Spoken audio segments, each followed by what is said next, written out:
ex-ministro Antônio Palocci assinou delação premiada com a Polícia Federal e ainda falta a homologação da Justiça, mas todo o resto já está certo. Preso preventivamente desde setembro de 2016, ele havia tentado fechar acordo com o Ministério Público, mas não teve sucesso. Palocci foi condenado pelo juiz Sérgio Moro em junho do ano passado a 12 anos de prisão por lavagem de dinheiro e corrupção passiva. Homem forte de Lula, principalmente na área econômica, o ex-ministro da Fazenda deve relatar fatos relacionados às gestões do ex-presidente e também de Dilma Rousseff. Isso porque ele foi chefe da Casa Civil da petista em 2011. A delação de Palocci tem tudo para ser bombástica. As revelações do ex-ministro devem dar um novo impulso à Lava Jato. As informações e os documentos fornecidos por ele seriam suficientes para a abertura de novos inquéritos, operações e até mesmo prisões. Em depoimento a Moro no ano passado, o ex-ministro afirmou que Lula avalizou um pacto de sangue no qual Odebrecht se comprometeu a pagar 300 milhões de reais em propina ao PT. Vamos relembrar esse trecho. Então, quando o presidente Dilma foi tomar posse, a empresa entrou num certo pânico. E foi nesse momento que o Dr. Emílio Odebrecht fez uma espécie de pacto de sangue com o presidente Lula. Ele procurou o presidente Lula nos últimos dias do seu mandato e levou um pacote de propinas para o presidente Lula que envolvia esse terreno do Instituto, que já estava comprado, e o seu Emílio apresentou ao presidente Lula.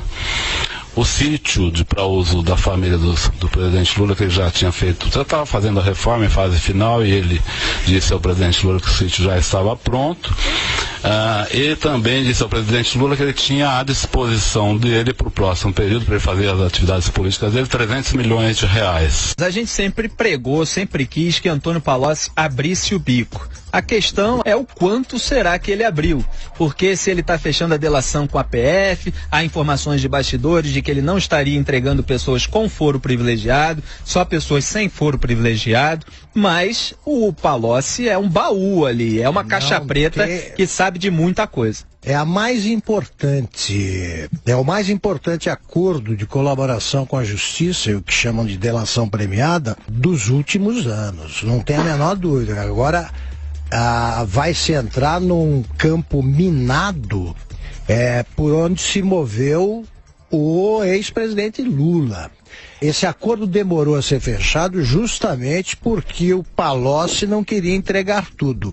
Eu acho que pode haver esse tipo de restrição, né? Essa área fica interditada dos que têm foro privilegiado, mas a Polícia Federal não queria fechar acordo enquanto Palocci não contava pelo menos tudo, né, sobre quem não tem foro privilegiado, e o Lula está entre eles. Eu acho que quem vai ter uma noite difícil hoje, vai dormir com dificuldade, são os ministros da segunda turma, porque o Palocci, a gente viu por essa amostra, tem muito a contar sobre a ligação direta entre maracutaias da Petrobras, Odebrecht e Lula.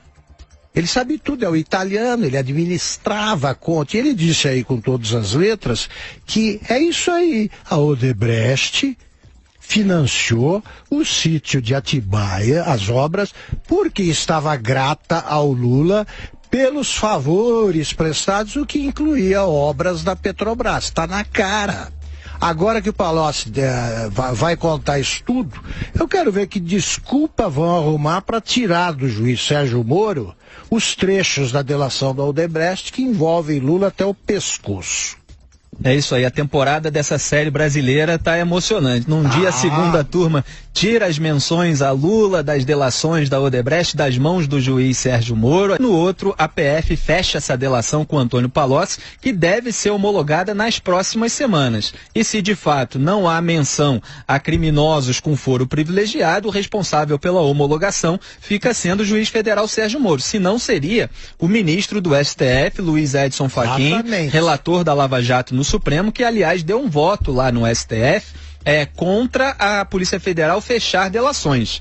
Então talvez tenha sido uma saída da PF não incluir pessoas com foro privilegiado, fechar a delação com o Palocci e encaminhá-la ao juiz Sérgio Moro. E aí? Um último comentário. Bom, por favor. Pode falar, não, é isso. Não, é só o seguinte, a polícia, eu acho que é uma resposta, né? Me parece evidente que é uma resposta ao Supremo também. Agora, não tenha dúvida de que essas revelações do Palocci daqui a pouco vão vazar. Então você vai ser confrontado com fatos que vão tornar muito mais difícil o espetáculo do cinismo encenado no momento por 3 ministros do Supremo. Exatamente. Saíram, por enquanto, algumas informações ainda não completas sobre o conteúdo dessa delação, uma delas mencionando Dilma Rousseff, a gente já vai falar disso, inclusive da reação dela, mas José Maria Trindade está na linha com a gente diretamente de Brasília. E aí, Zé Maria? Pois é, muito boa noite, Felipe. Você não está tossindo, não, você está bem, né? Boa noite, Augusto, boa noite a todos. Olha, essa delação era muito esperada mesmo, e esses últimos dias aí foram os dias do pânico geral aqui, um movimento de manada mesmo. Primeiro, o terror sobre esta operação na residência e nos escritórios do presidente do PP, antigo PP, o progressista, o senador Ciro Nogueira. É que correu aqui a notícia de que existia uma lista de deputados, uma lista nova de deputados que teriam sido beneficiados por esse dinheiro aí que o Joesley falou que entregou uma mala de dinheiro também ao senador Ciro Nogueira. Ele nega, evidentemente. E agora, pela delação do antigo homem forte do ex-presidente Lula e da ex-presidente Dilma, né? Não se esqueça que a ex-presidente não tem foro privilegiado, né? Exatamente. E ela será o alvo principal.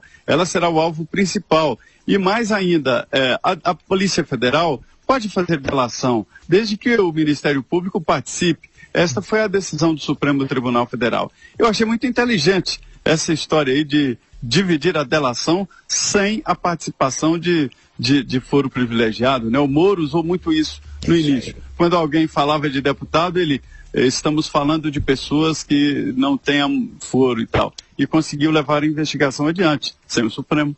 É isso. Exatamente. O Ministério Público Federal pode tentar embarrear aí essa delação fechada entre o Antônio Palocci e a Polícia Federal, né? O Ministério Público Federal queria fechar a delação com o Palocci, só que o Palocci estava resistente a entregar vários tubarões, resistente inclusive a tratar daquele dinheiro que o PT teria escondido em paraísos fiscais. Existia uma suspeita de que haveria R$1 bilhão do PT escondido em paraísos fiscais. O Palocci não queria falar sobre isso, não queria também entregar os tubarões do sistema financeiro e outras, temas importantes que ele não queria abordar nessa delação. O MPF acabou preferindo não fechar. Aí tá vendo agora a PF fechar, não sei se vai ficar satisfeito ou não. Olha, eu espero que a gente venha a saber tudo de fato que aconteceu. Felipe, veja bem, vamos recordar o caso da delação do Joesley Batista. Foi anulada, não é? Em boa parte. O Joesley não deu certo o acordo que ele fez. Só que o que ele revelou continua provocando estragos ainda hoje e vai provocar mais. O que ele falou, por exemplo, o que ele revelou sobre o Aécio foi suficiente para liquidar a carreira política do Aécio. Nem importa se ele fez o acordo ou não. Essas revelações do Palocci vão circular e o estrago vai ser feito.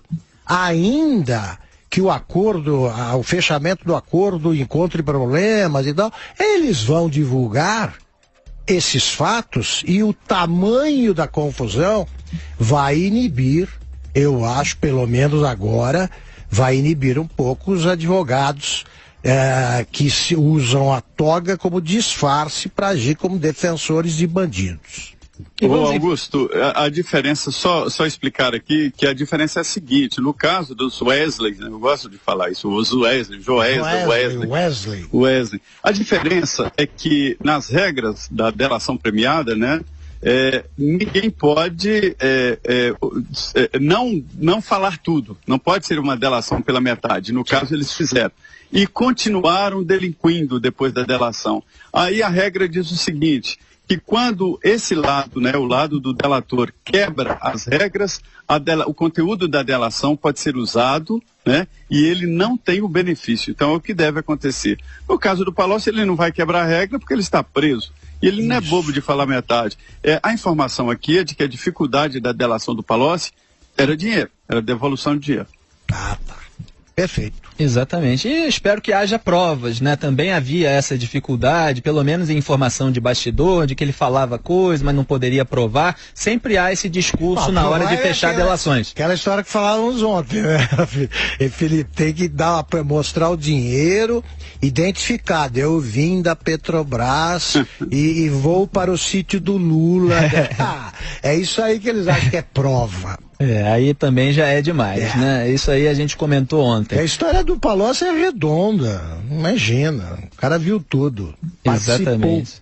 Seria muito bom se ele tivesse umas gravações, né, Augusto Nunes? Aí seria a cereja do bolo. Quem sabe um dia aparecem. É isso aí. E em nota, a ex-presidente Dilma Rousseff diz que o senhor Antônio Palocci mente e, ao comentar a notícia de que o ex-ministro assinou acordo de delação, acusa as organizações Globo de justiçamento midiático. É brincadeira, Dilma Rousseff, hein, Augusto Nunes? É sempre a mesma desculpa, é sempre o mesmo bode expiatório à TV Globo. A mulher honrada que só se cerca de bandidos, né? Eu acho isso um milagre brasileiro interessantíssimo. E, sobretudo, tendo como melhor amiga a Erenice Guerra e depois a Gleisi Hoffmann. É o seguinte, não é o senhor Antônio Palocci, não, é o meu ex-ministro. Foi ministro dela, coordenou a campanha. Foi em determinado momento do governo Lula, ele seria o sucessor, né? Foi o herdeiro presuntivo do Lula, até que se meteu naquela confusão do Caseiro e pediu o estupro do sigilo bancário do Caseiro e perdeu o emprego.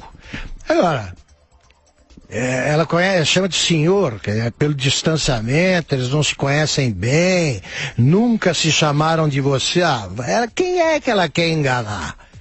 E justiçamento, ela está pensando na Ku Klux Klan, uma coisa dessas, ou então nos tempos de revolucionária de Araque. Essa conversa não cola mais, não tem nada de honradez a Dilma Rousseff. A Dilma Rousseff está no meio de bandidos e é parte da quadrilha, simples assim. Olha Augusto, Palocci era muito próximo da ex-presidente Dilma. Quando ela se dispôs a ser candidata e o presidente fabricou a candidatura da Dilma, colocou o Palocci ao lado dela para que ela errasse menos, né? Hoje a gente olhando a ideia do Lula, ela perder aquela eleição. Se tivesse perdido a eleição, a Aécia assumiria e pegaria uma bomba, né? Um governo bomba. Pois bem, e a Dilma foi cercada por três, que ela chamava os três porquinhos, porque eles estavam assim, acima do peso, que era o Palocci, era o José Eduardo Cardoso, né? Foi ministro da Justiça, e José Eduardo Dutra, que morreu, né? Que foi um presidente da Petrobras. Mas o Palocci era o cara mais próximo da Dilma. Por isso é uma intuição, não tem informação, é uma intuição de que a Dilma está muito enrolada nesta delação. E faz sentido até porque a Dilma é ainda uma ex-presidente que não tem muito processo. Ela tem um inquérito que não é... Agora, com essa delação, acho que pega diretamente a Dilma. É isso aí. Pois é, e o Palocci disse, segundo as informações que saíram hoje no jornal o Globo, que a Dilma não apenas sabia do esquema corrupto entre PT e as empreiteiras, como teria sido beneficiária e mantenedora dos arranjos. Palocci deu exemplos de situações em que tais temas foram tratados na presença de Dilma ou dependeram de sua chancela. E a Dilma, lá na nota que ela fez, ela disse que essas reuniões jamais aconteceram e aí vai entrar justamente as investigações. Não, Augusto, o quanto o Palocci pode provar, ou pelo menos indicar. A reunião aconteceu tal hora, Dilma estava lá, estava vestida daquele jeito. Se você pegar as câmeras de segurança nos locais próximos, de repente pode ver ela chegando ou não. Todos esses instrumentos de investigação que determinadas informações podem abrir, né? Um caminho de investigação, pelo menos se ele não tiver provas cabais da presença dela, uma gravação, uma filmagem, qualquer coisa assim mais grave. Olha só, Felipe, eu sou filho de político, meu pai foi prefeito 4 vezes em Taquaritinga. Eu posso fazer uma afirmação que é uma regra que não tem exceção. o candidato sabe tudo que ocorre na própria campanha. Ele conduz a campanha porque senão ele perde. Não existe candidato que se eleja, o candidato não se elege se ele não souber o que se passa. Se não souber o quanto ganhou o marqueteiro, quando não é o caso de prefeitos do interior. Mas é só o que acontece numa cidade é um microcosmo. A cidade é um microcosmo do que se passa na União. Claro que a Dilma sabia de tudo. Como é que é? Quer dizer, você está precisando de 200 milhões para fazer uma campanha, você não sabe de onde vem, quem paga, quem ajuda, quem não ajuda. Agora, peraí. E esse negócio da Dilma honrada me incomoda, porque ela não tem nada de mulher honesta e tal. Isso é um absurdo. É um absurdo. Eu não suporto mais ver o sujeito que passa o tempo todo no meio de bandidos e finge que não viu nada. Tipo Dilma e tipo Eduardo Suplicy. Claro que eles viram. Então são comparsas. Na melhor das hipóteses, no caso da Dilma, ela é envolvida sim. Ela faz parte da quadrilha. É o velho ditado, dize-me com quem andas que te direi quem és, não é isso, Augusto Nunes? É isso aí. E sobre aquele assunto da PF poder ou não fechar delação, esse é um julgamento que foi interrompido lá no Supremo Tribunal Federal, tá? Só para lembrar que sempre existe o STF no meio do caminho. A gente está assistindo no Brasil diversas decisões tomadas e a gente não sabe quais serão exatamente os desdobramentos, porque cada órgão decide uma coisa, depois tudo vai parar em novo julgamento. Obviamente tudo no Brasil pode acontecer, as maiores reviravoltas, então a gente vai ter que aguardar para ver quais serão os desdobramentos e a gente espera realmente que a gente venha saber tudo que o Palocci sabe a respeito da podridão dos bastidores da política.